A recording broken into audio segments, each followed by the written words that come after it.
Na sisi ni watu ya kulipa madeni. Tulikuwa na ya Ruto, tumelipa. Sisi hatuna deni yake sasa.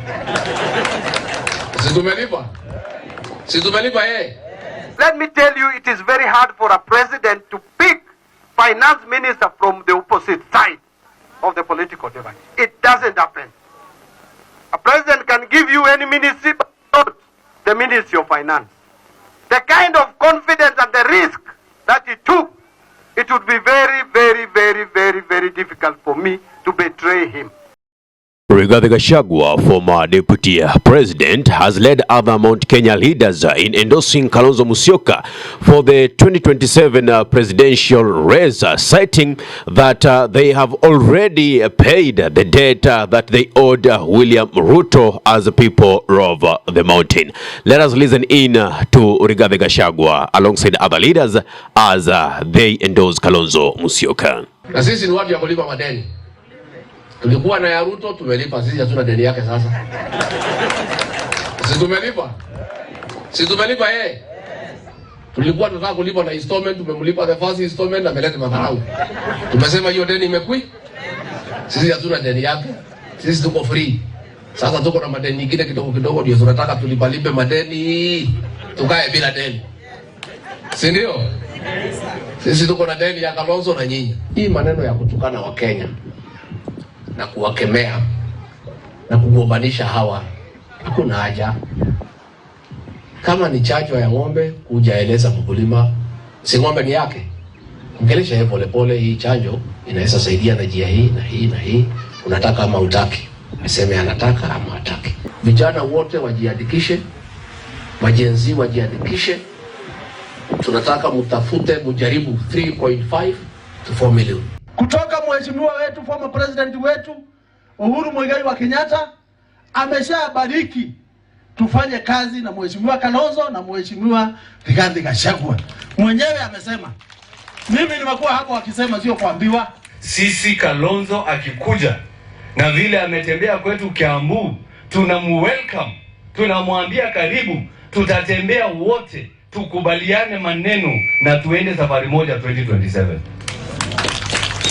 Sababu yeye alisimama na sisi wakati Ruto aliambia wabunge wake wapige Rigathi Gachagua atuwaseme aende nyumbani. Wakati Raila Odinga aliambia wabunge wake wa ODM wapige Rigathi aende nyumbani. Wiper ya Kalonzo Musyoka ilisimama na sisi watu ya Mlima Kenya. 2027 sisi tunataka tuungane, tufanye timu moja, goal moja, na lazima tutascore. These leaders also vehemently opposed the vaccination of livestock within the country that the president is pushing and championing through the funding of the American billionaire Bill Gates. Kabla hujaleta hiyo chanjo ya ng'ombe, leta antivenom hapa Makueni. Leta hiyo dawa ya nyoka hapa Makueni. Hiyo ndio inasumbua. Ama ulete chakula ya ng'ombe kule Githunguri. Na sababu ni biashara iko hapo, Rais Ruto amekubali hiyo maneno. Umeona watu ambao ni veterinary organization, ambao ni watu wa kutibu wanyama, wamesema hiyo chanjo si halali. Hiyo chanjo ni ya ukora. Hakuna mpango kabambe imefanywa.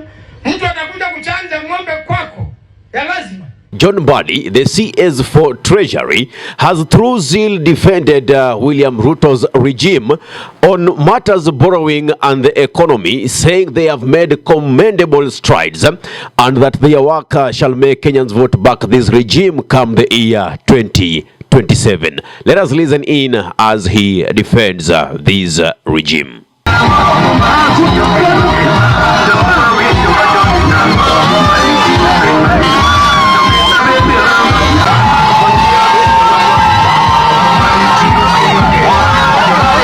Let me tell you, it is very hard for a president to pick finance minister from the opposite side of the political divide. It doesn't happen.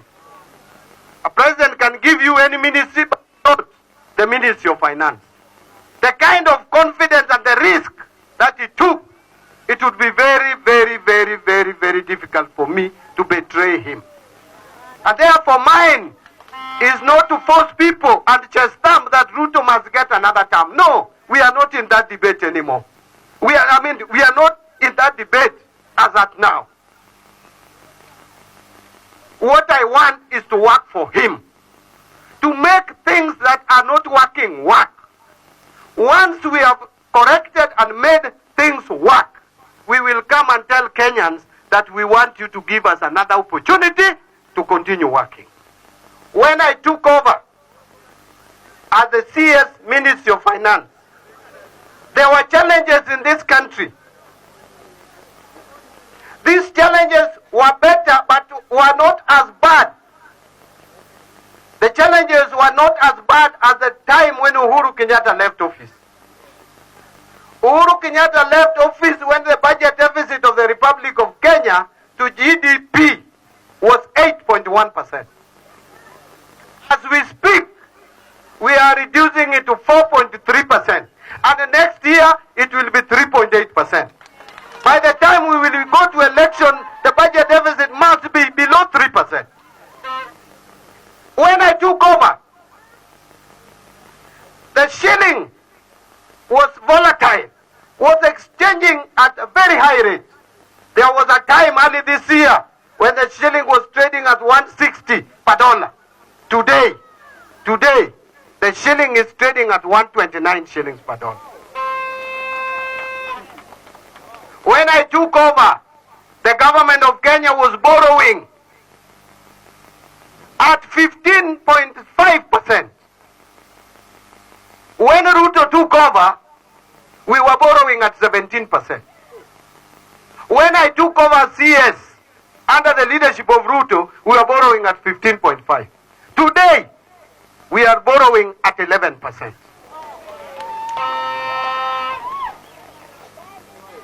Our reserves have reached over 9 trillion, over $9 billion, a record. A record never witnessed in this country.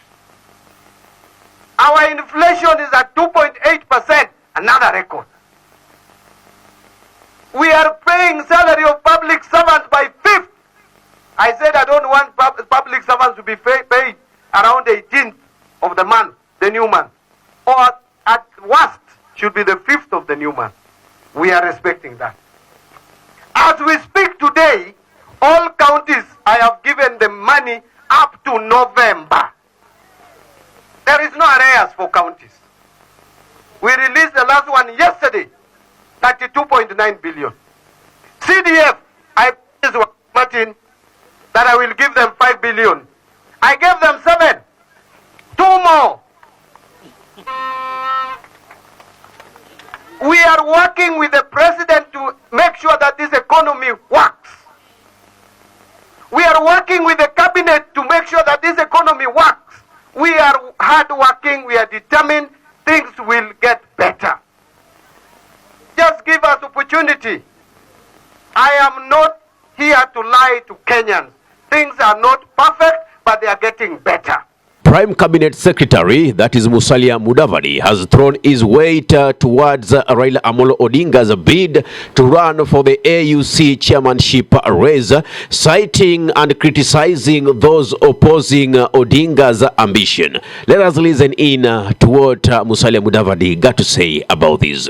Sasa, hata wewe hapa, ikiwa baba wanasikizana na President Ruto, na mimi pia nimepewa assignment ya kukimbia kwa kimataifa ili tusaidie baba naye akuwe mkubwa wa AU. Wewe ni nani hapa unazidi kutukoroga? Mambo yamebadilika. Mambo yamebadilika. There's a broad-based government. Tunataka tuhusishe kila mtu. Sasa tushikane, tufanye kazi pamoja, tuende mbele. It is so important tusipoteze wakati. By the way, 2 years have gone. Miaka 2 zimeenda. Kwa hivyo kama wewe una lengo la kurudi kwa cheo fulani, wacha kupiga domo. Wacha kupiga domo, kila pahali domo. kutekeleza, kwa sababu miaka miwili 2025 na 2026, that is where the difference will come in. That is where you're either going to shape the minds of your electorate, or you might as well start preparing early. Well, what's your take on this? Give us your thought on the comment section below, whether you're watching from our Facebook or a YouTube channel. If you're watching from our YouTube channel, kindly subscribe and press notification button, so anytime that we are live or we update content of this nature, you'll be the very first person to be notified. If you're watching from our Facebook page, kindly follow us for regular updates. My name is Ahmed Khalil for the Unscripted Talks here in Durb Radio. Assalamu alaikum warahmatullahi wabarakatuh. Kwa timba kali za Afrika, Durb Radio ndio mpango mzima.